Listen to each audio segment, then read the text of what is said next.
The first time my mailbox was destroyed, I laughed it off. That laugh didn't come from humor, it came from disbelief. The kind of disbelief that makes your brain stall for a second, like it's buffering reality. I remember standing at the edge of my driveway with one shoe still untied, staring at what used to be my mailbox and thinking, no way, this didn't just happen. The post was snapped like a toothpick. The box itself had been torn clean off and tossed several feet away, bented so badly it wouldn't close. Envelopes were scattered across the asphalt, some ripped open, some run over.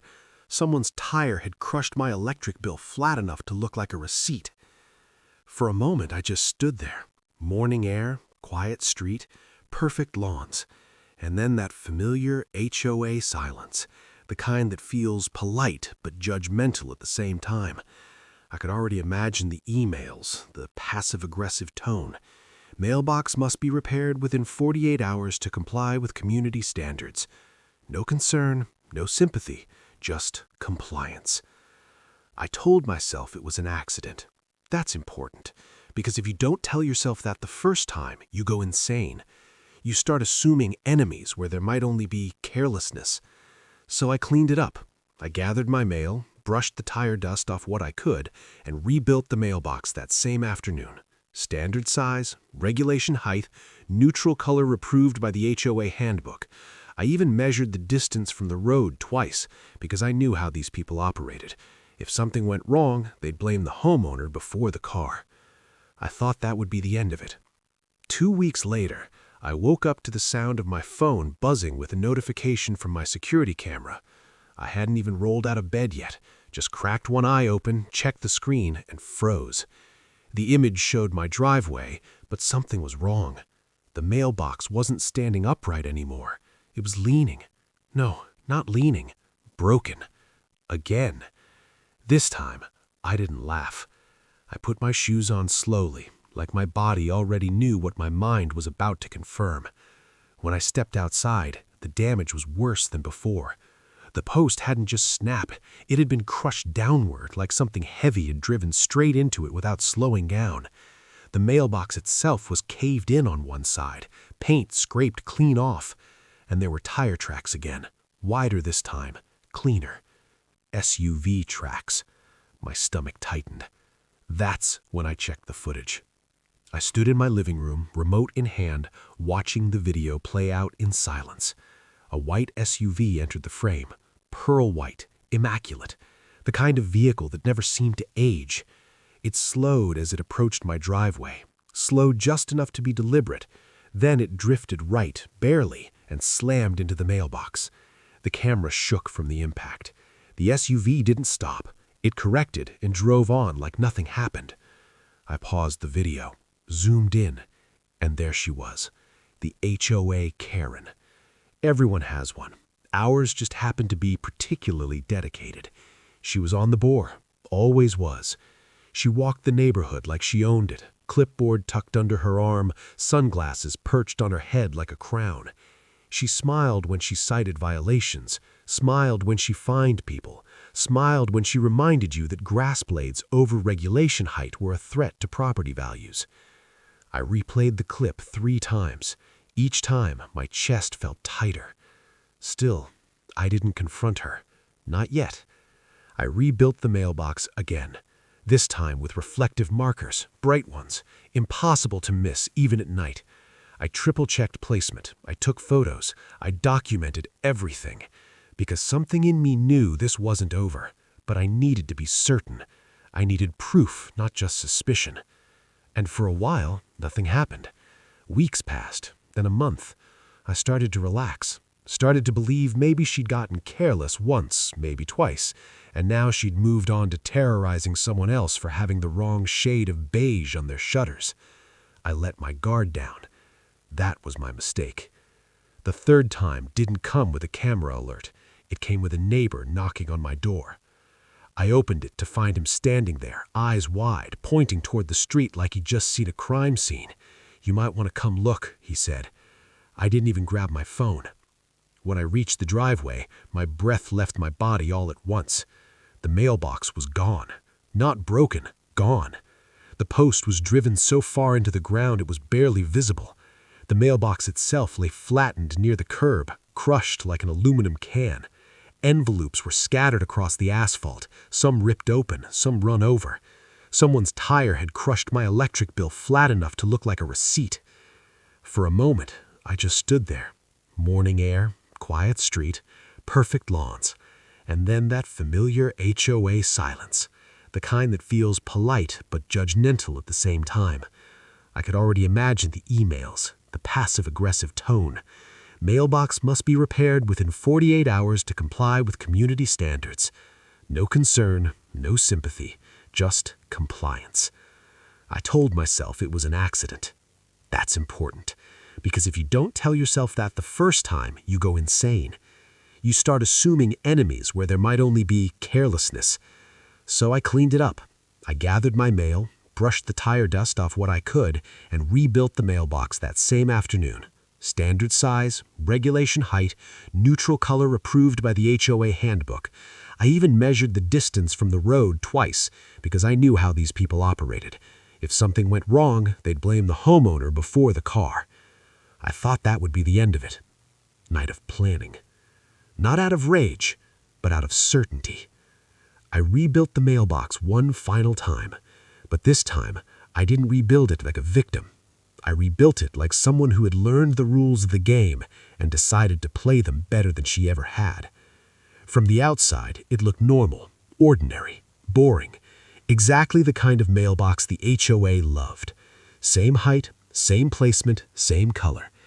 If anyone had inspected it, they would have found nothing wrong, nothing unusual, nothing that violated a single guideline. That was intentional, because the best traps don't look like traps. They look like nothing at all.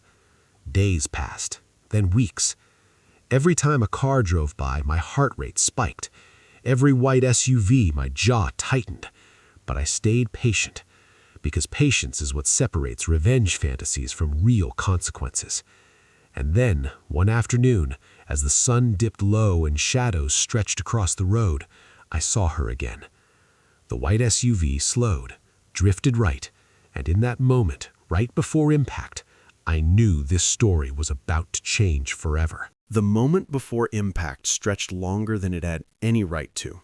Time slowed in that strange way it does when your brain already knows what's coming, but your body hasn't caught up yet. I stood just inside my living room, the curtain pulled back enough for me to see without being seen, my breath shallow, my heartbeat loud in my ears. The white SUV drifted right, exactly as it always had. Same angle, same confidence, same certainty that the road belonged to her and everything on it was expendable. The sound was wrong. That was the first thing I noticed. It wasn't the familiar hollow crunch of wood splintering or cheap metal collapsing. It wasn't the dull thud I'd grown used to hearing in my imagination. This sound was sharp, violent, and final. A crack followed by a heavy metallic bang that echoed down the street and bounced off the houses like a gunshot without the gun. The SUV lurched hard. The front end dipped so fast I thought for a second it might flip. Tires screamed, something scraped loudly against the asphalt, and then everything stopped. Silence. For half a second, I didn't move. I just stood there, staring, waiting for reality to confirm what my ears already knew. The mailbox was still standing, perfectly upright, unmoved, untouched. It looked exactly the way it had an hour earlier when I'd walked past it on my way back from checking the mail. The SUV, on the other hand, looked like it had lost a fight with a brick wall. The driver's door flew open. She stepped out fast, heels clicking against the pavement, and for the first time since I'd known her, she looked panicked. Not angry yet, not screaming, just stunned. Her eyes moved frantically from the front of her SUV to the mailbox, back to the SUV, and then down to the ground, where dark fluid was already spreading in an ugly puddle beneath the engine. Her mouth opened, but no words came out. Then the screaming started. It wasn't the controlled, performative outrage she used during HOA meetings. This was raw, high-pitched, unfiltered. the sound of someone whose version of reality had just shattered and left sharp edges behind. She shouted accusations into the empty street as if the houses themselves were responsible. She waved her arms wildly, pointing at the mailbox like it had personally betrayed her. That's when doors started opening.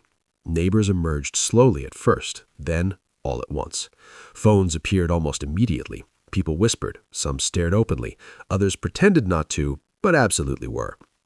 The street that usually felt so carefully curated, so calm, so controlled, suddenly felt chaotic, unscripted. I waited. That part was important. I didn't rush outside. I didn't make my presence known. I let her unravel on her own, right there in front of everyone she'd spent years intimidating. I watched as she crouched to inspect the damage, only to recoil when she saw just how bad it was. The front bumper hung loose. One headlight was shattered completely. The hood was bent upward in a way that suggested something beneath it was no longer where it belonged. Her precious SUV wasn't just damaged, it was disabled. And still, my mailbox stood there, quiet, solid, almost mocking in its stillness. That's when she finally looked up at my house. Our eyes met through the glass. For a brief moment, I saw something flicker across her face that I had never seen before. Fear. I stepped outside. I didn't slam the door. I didn't stomp. I walked slowly, calmly, down the driveway, every step measured. The noise she was making dropped off mid-sentence when she saw me. The screaming turned to shouting. The shouting turned to accusations. She demanded to know what I had done. She demanded to know why my mailbox had destroyed her car. She threatened lawsuits, police, the HOA. She named rules, bylaws, regulations. She threw every piece of authority she thought she had into the air like confetti, hoping one of them would land hard enough to hurt me. I said nothing at first. I just stood there. That silence did more damage than anything I could have said, because when you're used to controlling every interaction, silence feels like disrespect, like defiance, like danger. When I finally spoke, my voice surprised even me. It was calm, steady, almost gentle. I rebuilt my mailbox, I said. That was it. Nothing more. She stared at me like she didn't understand the language I was speaking, like the idea that her actions had consequences simply didn't compute. She sputtered, tried to argue, tried to redirect the blame back onto me, but the evidence was right there. The mailbox stood untouched. Her SUV was wrecked, and half the neighborhood had just watched her drive into it. Someone called the police. Not me. I didn't need to. When they arrived, they asked questions. Calm ones, professional ones. They looked at the scene, the vehicle, the mailbox, the footage from my camera that I offered without hesitation. The video told the story better than I ever could. Not once, not twice, but repeatedly, a pattern of behavior that was impossible to ignore. Her tone changed completely when she realized that. The authority she always wielded so confidently evaporated. She went from loud to quiet, from threatening to pleading. She tried to spin it as an accident, then a misunderstanding, then poor visibility, then anything that might shift responsibility away from her. It didn't work. Insurance adjusters got involved. Tow trucks arrived. The HOA board sent emails filled with careful language and legal distance. Suddenly, no one wanted to claim her actions. Suddenly, the same organization that had backed her for years wanted nothing to do with the mess she had made. And through it all, I stayed calm. Because the truth was simple. I hadn't broken a single rule. I hadn't violated a single guideline. I hadn't touched her vehicle. I had done exactly what I'd always done. I had built a mailbox. After that day, things changed. Not loudly, not dramatically, but unmistakably. She stopped driving down my street, completely, took longer routes, avoided the area altogether. When she did appear at HOA meetings, she didn't bring her clipboard anymore. She didn't make eye contact with me. She didn't smile. The emails stopped. The passive-aggressive notes stopped. The inspections stopped. It was like she'd vanished, leaving behind only the faint echo of someone who used to think they were untouchable. Neighbors started talking to me differently too. Quieter at first, then openly. Some thanked me without saying it directly. Others shared stories, small ones, quiet ones, about fines that didn't make sense, warnings that felt personal, rules that were enforced only when she felt like it. I listened. I didn't brag, because revenge doesn't need an audience when it's done right. Weeks turned into months. My mailbox never moved again. Every morning when I walked past it, I felt something settle deeper in my chest. Not satisfaction, not pride. Something steadier, something earned. Peace. The kind of peace that comes when you finally understand that standing your ground doesn't always mean shouting.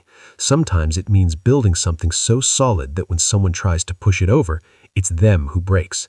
And that's the lesson I carry with me now. Because bullies don't stop when you complain. They don't stop when you ask nicely.